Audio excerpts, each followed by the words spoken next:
अस्सलामु अलैकुम आज बनावो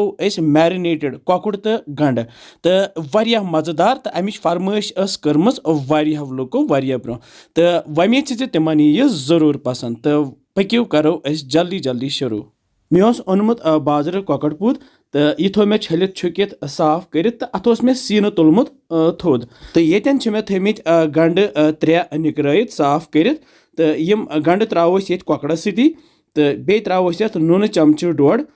तो बे त्रो ये बादान पाउडर 1 चमच दानि वल पाउडर 1 चमच बे त्रो ये मर्चवांगन पाउडर 2 चमच ये तो बे त्रो ये लेदरि चमच 1 बे त्रोहस यह लेम्ब 2 चिड़ित गोत अन मे छान तो चिड़ित त्रोस ये मे तिकाज ब्योल रोज ये छान मज बे त्रो ये रुहन पेस चमच 2 रुहन मे वखलस मज अड़फुट कोर्मुत तो यह त्रो मे अथ मज तो रलाव सही पे यह गंड मसाल सोरे गि कॉकड़ सही पे रलन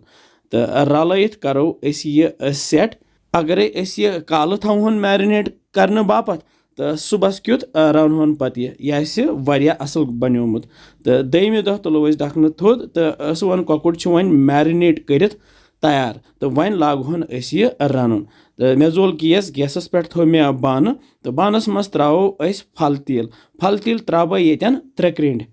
तो तुम हेक्यू कम ज्यादा इस्तेमाल कर तेल युथी तेल गरम गि तेलस वथ दू तो करो गैस बंद 1 मिनट पत त्रो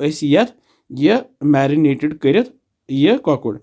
तो यह कॉकुड़ वन ये तिलस मज तलन यह तलहोन तुत काल यूत काल वन यह पूरा तलन यह गंड कॉकुड़ यह गि पूरा तलन यून ये पे यह लास्टस तैयार गि वारिया नरम तो फंब कॉकुड़ मज़ तस ज्यादा तो अमे पत त्रो ये बड़ ٲलव 2 बे त्रोस सब्ज ٲलव 3 फुट्रवित तो अमुक मुशक पत अत असल तो मसाल गोत ये त्रिमित मैरिनेट ये कोर तो ये त्रो ये आब चोंच बस आब चोंच त्रोस ज्यादा आब त्रोस न तो अमे पत रलावन यह सही पे